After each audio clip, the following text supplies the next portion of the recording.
Que alegria estarmos mais uma vez juntos para dar continuidade à nossa escola bíblica dominical. Que bom que podemos mais uma vez estarmos juntos aprendendo da palavra de Deus. Nós estamos estudando o livro Heróis da Fé e começamos no último domingo o livro a respeito de Abraão. Abraão é conhecido na Bíblia como o pai da fé. A lição de hoje é a lição 2, quando o fiel falha. Mas antes de nós darmos início propriamente na nossa lição, nós vamos orar a Deus, pedindo para Deus direção, pedindo para que Deus nos fale ao nosso coração, ao seu coração que está aí do outro lado, e que realmente possamos ser edificados pelo Senhor nesta manhã de domingo. Senhor, nós te agradecemos, ó Pai, pela oportunidade que o Senhor nos dá de mais uma vez estarmos juntos, reunidos, para ouvir a Tua palavra, para aprender sobre a vida de um profeta que tanto fez na tua trajetória, um homem que é conhecido como pai da fé.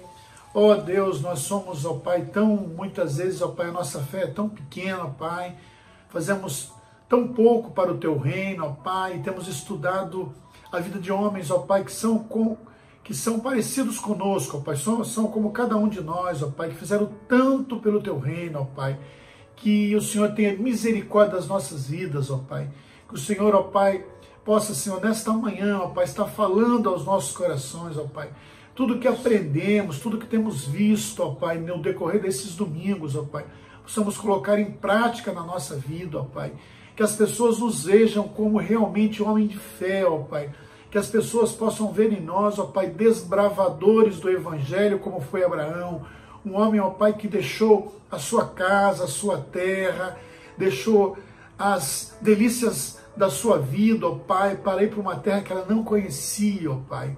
Carregou nos seus ombros, ó Pai, toda a preocupação de uma multidão, ó Pai, preocupação psicológica, financeira, enfim, ó Pai, ele levou e o Senhor esteve com ele, e ele conseguiu, ó Pai, apesar de alguns tropeços, como todos nós, ele conseguiu vencer porque ele acreditava no Deus de Israel. Toda a honra e glória do Senhor, ó Pai, obrigado por esta manhã. Fala aos nossos corações em nome de Jesus. Amém. Irmãos, essa semana é uma semana de grande alegria para a minha vida. Eu estou tendo o privilégio dessa semana de receber dois amigos queridos aqui em casa. Eles são de Tietê. Tietê é uma cidadezinha do interior de São Paulo. Na verdade, um é de Tietê, outro é de Serquilho, que são cidades vizinhas, como Cariacica e Serra. Então, são cidades bem próximas. E eu tenho hoje a alegria, a honra de ter um fiel que falha, que vai falar conosco nesta manhã. Nós estamos conversando essa semana aqui em casa e falando sobre o livro Heróis da Fé, e o meu irmão, que é pastor em Tietê, pastor Luiz Henrique Filho, ele vai nos dar o privilégio, que quando a gente tem alguém para falar da palavra de Deus, isso é privilégio. Você vai ter aí do lado, você que está aí na sua casa, o privilégio de ouvir um servo do Senhor, um homem que tem feito muito pela obra do Senhor, que tem vivido a sua vida, uma vida de compromisso com o Senhor, e que Deus assim o use tremendamente, para que ele fale aos nossos corações, que Deus fale através dele, e que ele seja instrumento de Deus nesta manhã. Eu vou chamar aqui o Luiz Henrique, que vai assumir aqui o meu local. Tenham todos um ótimo domingo e vamos ouvir da palavra de Deus neste momento. Olá, irmãos, bom dia a todos. O privilégio é meu, a bênção, na verdade, é minha, a honra é minha, mas também a responsabilidade é toda minha.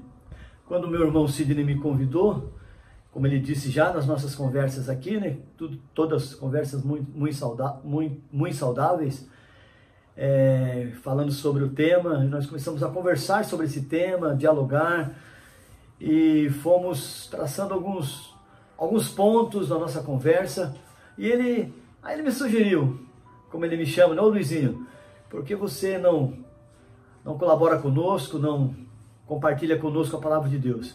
E obviamente que eu não poderia me furtar a uma honra, um privilégio tão grande como este. Nós estamos aqui desde segunda-feira à noite, vamos embora sábado, não é? Quando você assistir essa aula, eu já voltei para Tietê, Sorocaba, Cerquilho. Então nós louvamos e glorificamos a Deus, né? Porque onde nós estamos, por onde pisam as plantas dos nossos pés, nós podemos ser bênçãos nas mãos de Deus, não é verdade? E para isso você não precisa ser pastor, você não precisa ter título de presbítero, diácono, presidente de A, B, C, tocar instrumento, nada. Você precisa apenas ter um coração alcançado pela graça de Deus. Como foi desse homem, o qual vocês estão estudando, né? Que maravilha poder estudar aí os heróis da fé e estudar a vida de Abraão. Uma coisa que eu já queria pontuar para você, não é? Que a Bíblia é um livro extraordinário, tremendo, fantástico mesmo, e você pode ler a Bíblia e reler. Eu, pela graça de Deus, agora, provavelmente na semana que vem, vou terminar a Bíblia toda esse ano já. Nós estamos aí, vamos iniciar o 8º mês, e eu já vou terminar de ler a Bíblia todinha, os 66 livros. Isso é um privilégio, porque a Bíblia, ela não esconde os fracassos de seus heróis. A Bíblia não esconde, não camufla, não faz de conta que não existiram erros na vida dos grandes homens. Por isso, a gente lê, né? Davi era o homem segundo o coração de Deus. E quando a gente vasculha a vida de Davi, a gente encontra ali muitas falhas, muitos erros, muitas dificuldades, mas a gente encontra também um homem que era extremamente íntimo de Deus e que, ao contrário de Saul, não é? Saul justificava suas falhas, seus defeitos, e Davi os confessava.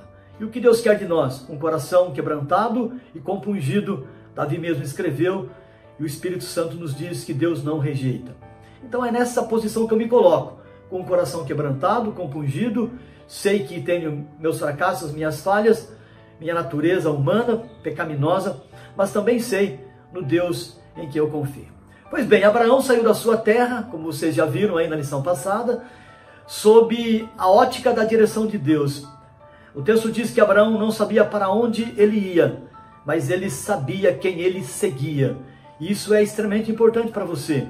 Muitas vezes nós não sabemos o que fazer, mas sabemos em quem confiar. Muitas vezes nós não sabemos para onde ir, mas nós sabemos quem vai conosco. E quando a gente sabe quem está conosco, quem nos acompanha na caminhada, na jornada, nós temos segurança. E nós podemos seguir sabendo que maior é aquele que está em nós do que aquele que está no mundo. O texto que nós vamos estudar compreende o capítulo 12, versículo 10 ao versículo 20. E conta a história de Abraão, quando ele e sua esposa Sarai, então se dirigem ao Egito, por causa de uma fome, de uma grande fome que assolou a terra. Não foram poucas as vezes em que a fome assolou a terra, segundo narrado nas Escrituras. Tem essa vez aí de Abraão, tem a vez de José no Egito, 7 anos, tem a vez lá de Elias, 3 anos e 6 meses, e outras vezes em que a fome assolou a terra, que é descrita pelos profetas, e você pode observar isso no capítulos 1, 2 e 3, também do livro do profeta Joel. Então, nós podemos pensar assim, não é? E o tema da lição é bem sugestivo. Quando o fiel falha? O fiel falha sempre, não é? Quando o fiel falha? Sempre. Essa é a primeira coisa que você tem que entender. O fiel sempre falha. Abraão foi grande? Foi. Ele continua sendo? Sim. Mas por que Abraão foi grande e continua sendo grande apesar de suas falhas? Não é por causa dele, é por causa de Deus, é por causa da graça, é por causa da misericórdia de Deus que Abraão foi e continua sendo grande para todos nós. Como disse meu irmão Sidney, continua sendo um herói da fé. Está lá registrado, não é? Na carta aos Hebreus, no capítulo 11, como um dos heróis da fé. Um homem que saiu e foi seguindo a bússola do Espírito Santo, o Wi-Fi divino, e seguiu sempre olhando para o autor e consumador da fé. Sem ver, ele viu Jesus. Sem saber, ele creu em Jesus. E sem ter a mínima noção, humanamente falando, evidentemente, ele anunciou o nosso Senhor e Salvador Jesus Cristo no seu próprio Filho, o nosso antepassado Isaac, que nasceu dele e de sua esposa Sara. Pois bem, Voltando ao texto, capítulo 12, do versículo 10 ao versículo 20, onde escreve essa história. Então nós temos que entender algumas coisas, como eu já disse lá atrás, né? Todo homem grande, por maior que seja, ele cai. A gente pode usar aqui uma figura que eu acho bastante interessante, que é a figura da árvore. A Bíblia fala no Salmo 1, bem-aventurado o homem que não anda no conselho dos ímpios, não se detém no caminho dos pecadores, não se assenta na roda dos escarnecedores. Antes o seu prazer está na lei do Senhor, na sua lei medita de dia e de noite. E ele será como árvore plantada junto à corrente das águas. Abraão era uma árvore que estava plantada no coração, no solo divino, no solo da graça, onde orvalhava dioturnamente o orvalho do Espírito Santo sobre a sua vida. E é muito importante a gente observar as árvores, quanto mais fortes, quanto maiores, elas precisam de ter mais profundidade. Quanto mais profundas forem suas raízes, mais firme ela estará e mais difícil será a sua queda. Mas as árvores grandes caem? Caem. E as árvores grandes, quando caem, provocam estragos. Você pode observar isso assistindo os noticiários de TV, principalmente nos meses de janeiro, fevereiro, dezembro, chove muito, venta muito. Árvores grandes caem, às vezes caem sobre carros, casas e até pessoas. Então o mais importante não é você crescer para cima, é você crescer para baixo. O mais importante não é você crescer em estatura, mas é você crescer em profundidade. Quanto mais profundas forem suas raízes, você poderá cair. Mas toda árvore que tem raízes, mesmo depois de cair, ela renasce, ela se renova e ela volta a crescer. Então todos falham. E você também que está aí do outro lado, que está me assistindo, que está assistindo essa aula, você também falha. Então qual que é a primeira coisa que nós temos que entender? A primeira coisa que temos que entender é esta: não espere perfeição da fonte da imperfeição. Não coloque sobre os ombros das pessoas algo que elas não podem suportar. Não coloque expectativas demasiadas nos seres humanos. As pessoas dizem: fulano me decepcionou. Não foi fulano quem te decepcionou. Seja pastor, presbítero, diácono, seja lá quem for. Quem te decepcionou foi você mesmo, porque você colocou uma expectativa em quem não deveria ter colocado. Então todos são seres humanos, apenas humanos. Então não coloque sua fé em pessoas. Nós somos chamados para ser imagem e semelhança de quem? De Abraão? Não. De Jacó? Não. De Isaac? Não. De Elias? Não. De Paulo? Não. De Pedro? Também não. Nós somos chamados para ser imagem e semelhança de Cristo.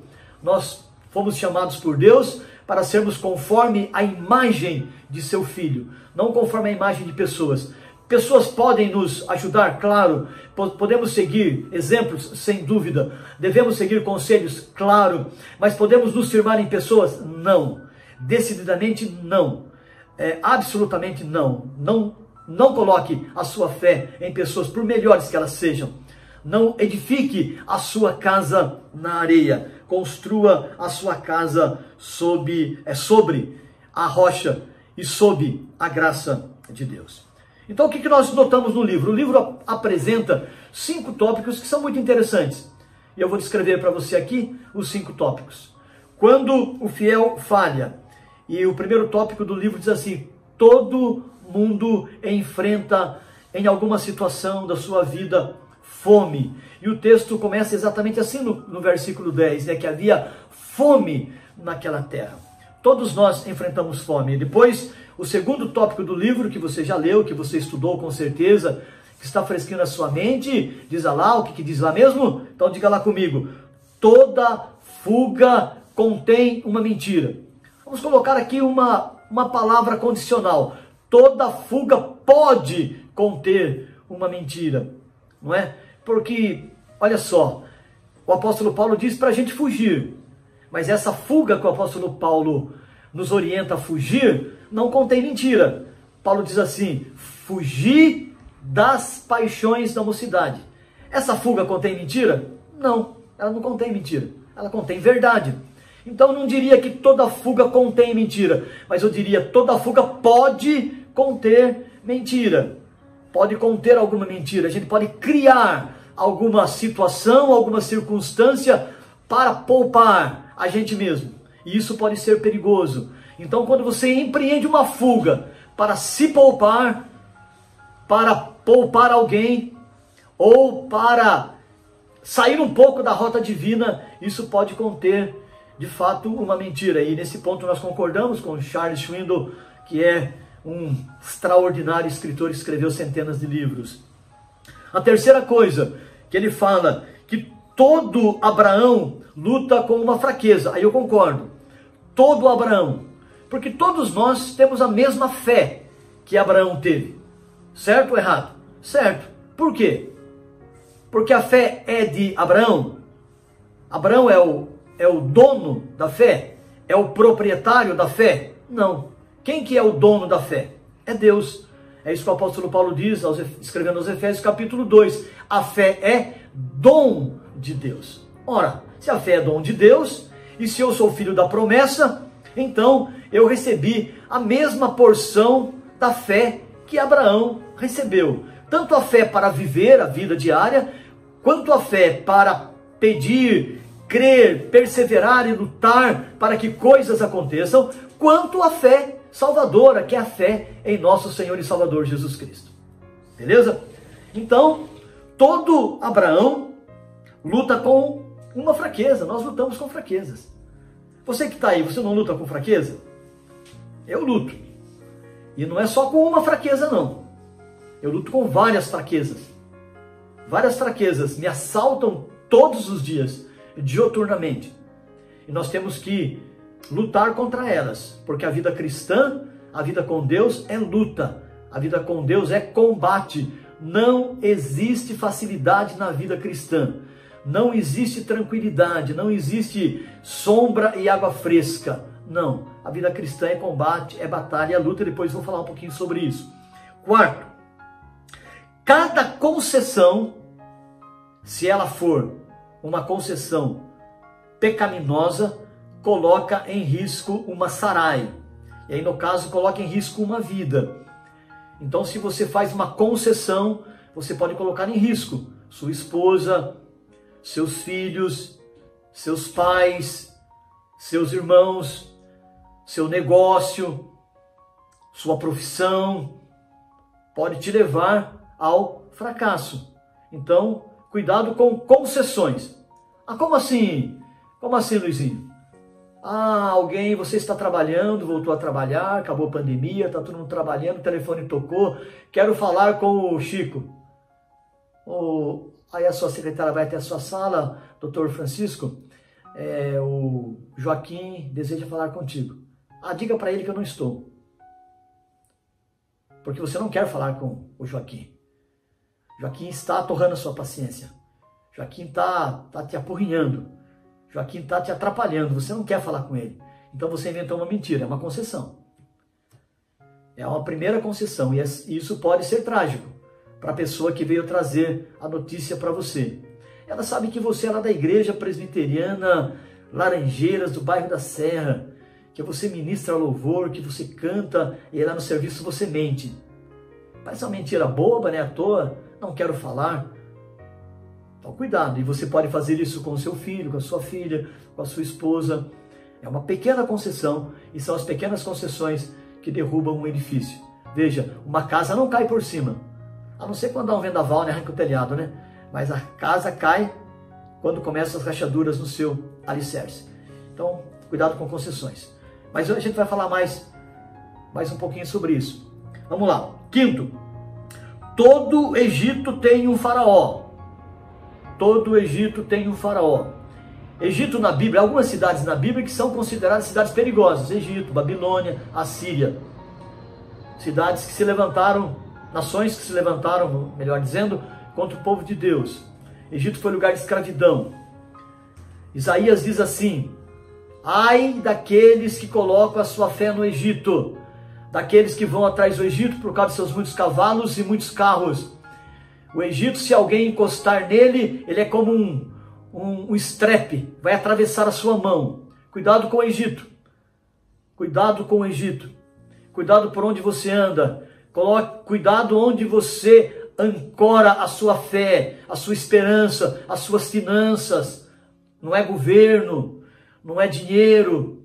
Todas essas coisas podem ser boas, mas elas não são fundamentais e não são essenciais. Então são esses 5 pontos que Sidney me mostrou no livro, que estão aí registrados, que você já leu. Então vamos lá, vamos retornar e vou falar 2 minutos no máximo sobre cada um, porque você já estudou sobre isso. Então a primeira coisa, todo mundo enfrenta fome. Todas as pessoas enfrentam numa situação da vida fome. E aqui nós não podemos pensar apenas na fome física, apenas na fome do pão. Talvez você que está me assistindo aí nunca sentiu falta de um prato de comida, de uma refeição bem gostosa. Talvez você nunca sentiu isso e talvez nunca irá sentir fome de pão. Mas todos nós temos fome. Nós temos fome de aceitação. Nós temos fome de elogio. Nós temos fome de reconhecimento. Nós temos fome de amor. Nós temos, às vezes, temos fome de ser acolhido. Todos nós temos, em alguma situação da nossa vida, fome. Isso é errado? Não. Por que não é errado? Porque todos nós somos seres humanos. E como seres humanos temos essas fraquezas, essas necessidades. O problema é, onde é que nós estamos matando a nossa fome? Então, às vezes a pessoa tem fome de amor e vai tentar matar essa fome de amor se prostituindo. Às vezes a pessoa tem fome de alegria e vai matar essa fome de alegria na bebida, em psicotrópicos, em remédios, em calmantes. Às vezes a pessoa tem fome de acolhimento, o jovem, o adolescente, até o idoso tem fome de acolhimento e vai procurar esse acolhimento em rodas de escarnecedores, com companhias perigosas, com conversas danosas. Então, tome cuidado com isso. Isso, o Cid cochichou aqui para mim, no meu ponto aqui. Eu estou com um ponto aqui, ó. Redes sociais, muito perigoso. Tem muita gente destruindo a sua vida, a sua família em redes sociais. Porque tá aberto, tá na nossa mão, né? Eu até disse numa live que eu preguei aí um dia atrás aí, que hoje nós temos muita informação, tá na palma da nossa mão, mas temos pouca absorção. Somos uma enxurrada de informação, mas a gente absorve muito pouco, guarda muito pouco de todas as informações que a gente tem. Então cuidado, onde você está matando a sua fome. Onde vem o pão, o seu pão tem que vir de Jesus, tem que vir do céu, tem que vir de pessoas que realmente vão te colocar para cima, tem que vir de pessoas que realmente vão te ajudar, te fortalecer. Não é no Egito que você vai matar a sua fome. Egito é símbolo de morte, é símbolo de escravidão, é símbolo de prisão, é símbolo de treva. Então, não vá para o Egito, vá para a fonte das águas puras e cristalinas. Jeremias disse, Jeremias capítulo 2, versículo 13, se eu não me engano, está escrito lá, pode conferir depois. 2 males cometeu o meu povo. Quais foram esses 2 males? Primeiro, a mim me deixaram.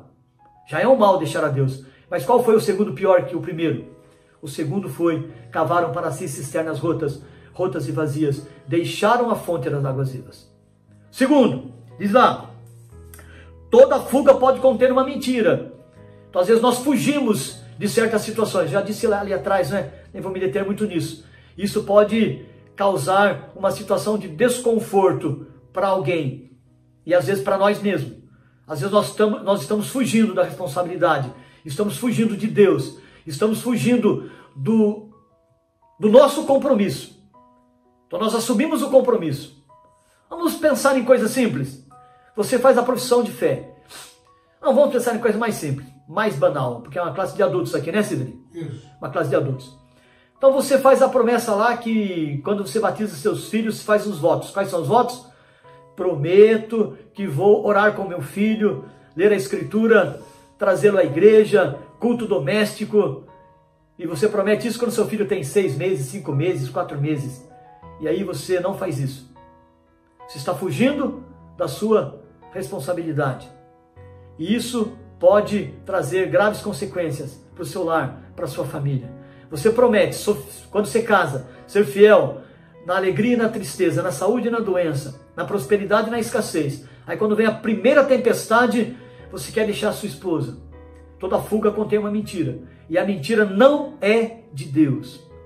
A mentira não provém de Deus. O pai da mentira não é Deus. Não é o Espírito Santo. Não é o Filho. O pai da mentira é o diabo.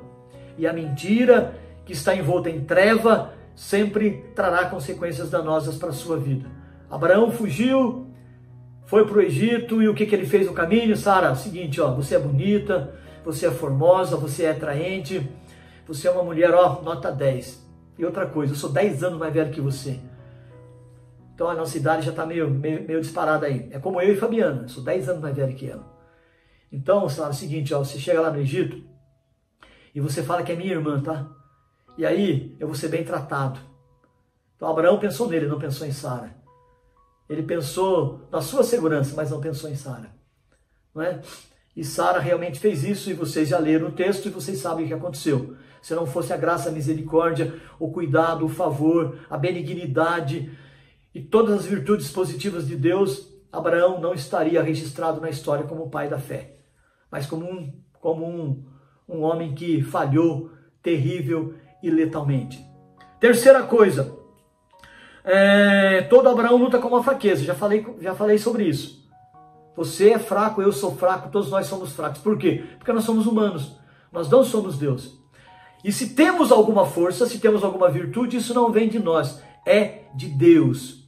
Então falar fulano é um portento, é forte. Não, ele é em Deus. Sem Deus eu não sou nada. Com Deus eu posso tudo. Olha que coisa maravilhosa. Paulo diz, tudo posso naquele que me fortalece. Então olha só, qual é a sua fraqueza? Então você tem que trabalhar em cima, espiritualmente, em cima dessa fraqueza. Senão essa fraqueza vai ganhando, vai abrindo, vai forçando, e você acaba caindo nela. Então cuidado com a fraqueza. A fraqueza pode te levar à queda, e a queda pode te levar à morte. Cada concessão coloca alguém em risco, já falei bastante, e o último ponto, todo o Egito tem um faraó. Todo o Egito tem um dominador. Então se você vai para o lado errado, a possibilidade de você ser dominado é muito grande. Então você precisa fortalecer a sua vida espiritual. Para concluir, deixa eu falar uma coisa para você. Houve um tempo aí que as pessoas estavam muito interessadas no QI, que é o quociente de inteligência. As empresas buscavam grandes cabeças pensantes, grandes inteligências. Com o passar do tempo, as pessoas notaram que só QI não bastava. Era preciso um QE, que era o quociente emocional.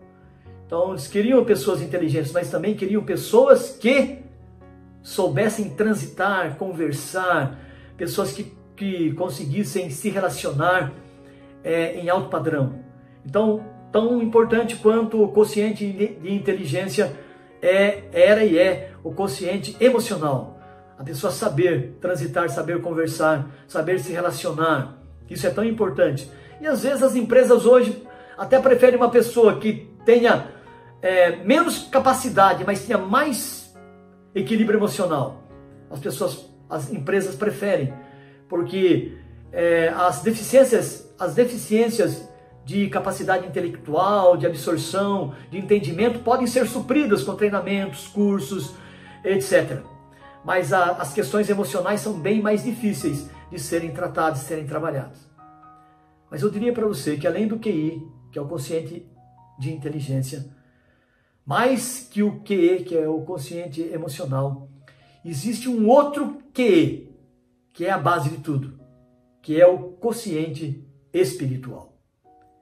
E eu sinto dizer para você que você e eu, que a Igreja de Cristo, tem deixado muito de lado o quociente espiritual. Nós nos preocupamos muito com a capacidade e inteligência dos nossos filhos, somos capazes de exigir que eles estudem 8, 9, 10, 11 horas por dia para passarem numa universidade, o que não está errado, está certo. Nós queremos o melhor para eles e para isso eles precisam estudar. Nós às vezes preocupamos muito com o quociente emocional, ser o boa gente, né? Ser a boa pessoa, tal, se relacionar bem, estar em todos os grupos, ser acolhido, ser bem-vindo. mas às vezes não nos preocupamos tanto com o quociente espiritual, que é a base.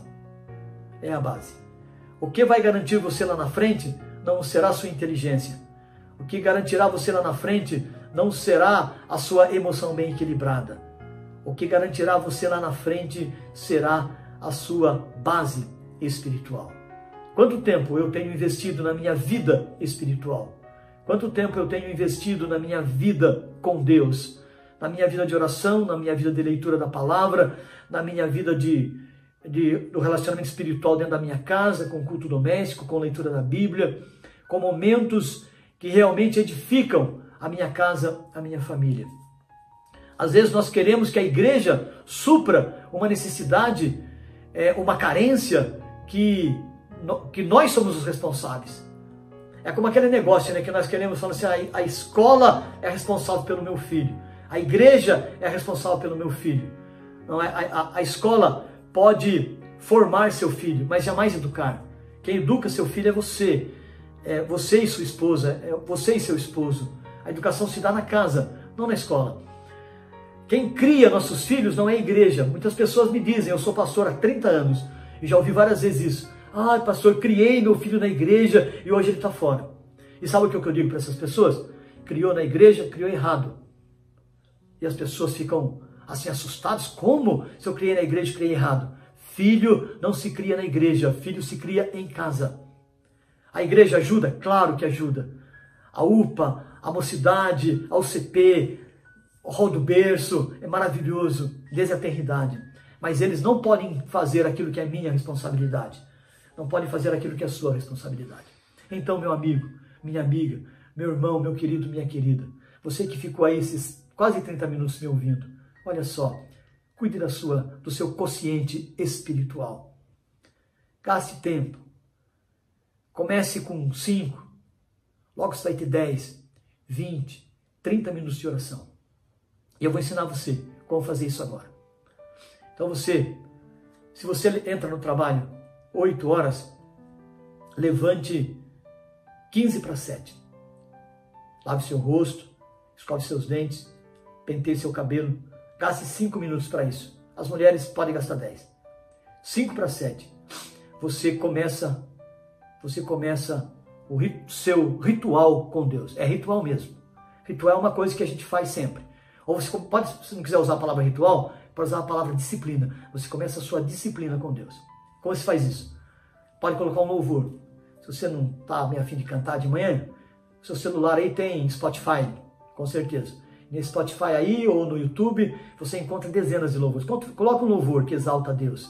Se você é tradicionalzão, pode colocar aqueles hinos antigos, Deus cuidará de ti, com um bondoso amigo é Cristo, aquele 26 lá do nosso cenário que é muito bonito.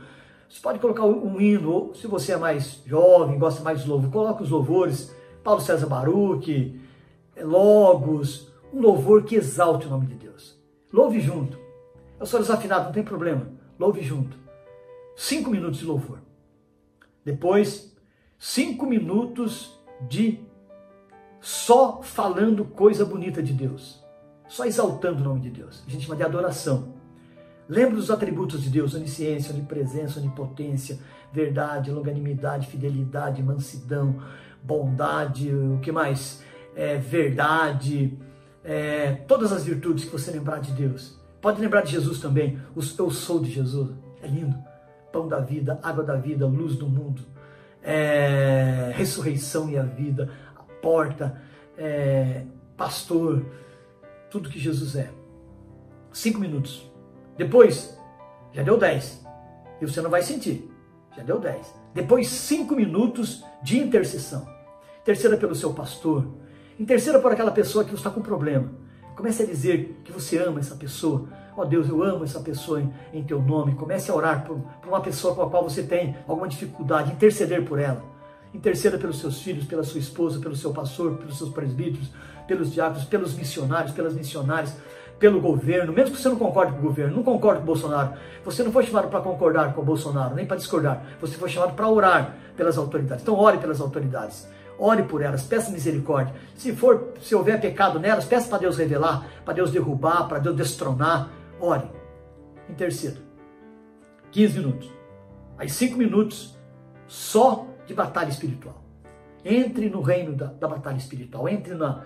A Bíblia diz que a nossa luta não é contra sangue, não é contra carne. A nossa luta é contra os principados e as potestades, contra os dominadores deste mundo tenebroso nas regiões celestiais. Lembra quando Daniel estava orando? O anjo demorou 21 dias para chegar até Daniel. Caramba, Daniel ficou orando, o anjo demorou 21 dias. Aí quando o anjo chegou, Daniel, pô, você demorou, hein, meu? Ele falou, ó, tive uma batalha com o príncipe da Grécia. Eu só consegui chegar aqui porque Deus mandou Miguel, um dos grandes, para me ajudar na batalha. Daniel estava orando. Mas enquanto Daniel orava aqui na terra, havia uma batalha no céu para que o que Daniel estava orando não acontecesse. Tem muita coisa que não acontece na sua, sabe por quê? Porque tem uma batalha lá. E você não está batalhando, você não está guerreando. Você está só com essas orações em água com açúcar. Só com a benção meu pai, minha mãe, minha frieira, cura minha dor de barriga. Só está com essas oraçõezinhas fracas. Comece a orar. Entre no reino espiritual. Repreenda a enfermidade. Repreenda a doença, repreenda o vício, repreenda a fofoca, repreenda a maledicência. Se você está sendo desonesto, repreenda a desonestidade, repreenda a corrupção, repreenda o ódio, repreenda a mágoa, repreenda o ressentimento. Entre no reino espiritual, tome posse. Mais 5 minutos. Deu quanto? Deu 20? Ou deu 25 já? 20, né? Louvor, adoração, intercessão, batalha espiritual. E aí você termina como? Os 5 minutos finais. Gratidão. Gratidão é a chave que abre as comportas dos céus. Pare de lamentar, pare de reclamar, pare de murmurar, pare de viver como um desgraçado, um miserável. Comece a viver como um homem ou mulher de vitória. Comece a profetizar bênção. Comece a falar coisas positivas, que as coisas começam a acontecer. Não é porque não tem nada de pensamento positivo, não, tá? É vida com Deus. É vida espiritual. Comece a agradecer. Agradeça. Está com dificuldade, agradeça. Não agradeça pela dificuldade. Agradeça apesar da dificuldade. Está doente? Agradeça. Não pela doença, apesar da doença. Está com um filho com problema? Agradeça pelo filho. Não pelo problema do filho, mas agradeça apesar do problema com o filho. Agradeça. Agradeça pelo sol, agradeça pela chuva, agradeça pelas árvores, agradeça pelo produtor do campo, agradeça pela carne, agradeça pelo arroz, agradeça pelo cabelo. Quem é que agradeceu hoje? Você que está me assistindo aí. Você agradeceu hoje porque você tem os dentes? Duvido. Você agradeceu porque você sente cheiro no nariz? Duvido. Você agradeceu pelos pelos, pela barba, pelo cabelo? Comece a agradecer por essas coisas. Comece a agradecer pela mão, pelos dedos, pelo braço, pela perna, pelos rins, pelo fígado, pelo coração, pelas veias, pelo sangue, pelos ossos, pelas células, pelo pé. Comece a agradecer e você vai ver como a coisa muda. Tá legal? Quando o fiel falha? Sempre. E quando Deus falha? Nunca. E quando Deus deixa um fiel dele caído? Jamais. Porque está escrito, o justo cairá 7 vezes. E 7 não é 1, 2, 3, 4, 5, 6, 7. 7 é o número da perfeição. O justo cairá 7 vezes, mas não ficará prostrado. Por quê? Porque eu, o Senhor, o tomo pela mão. Então, estenda as mãos, ele vai tomar a sua mão. Mas não esqueça, você tem 2 mãos. Uma você recebe, a outra você oferece. Deus te abençoe. Tenha um bom domingo. Em nome de Jesus. Amém.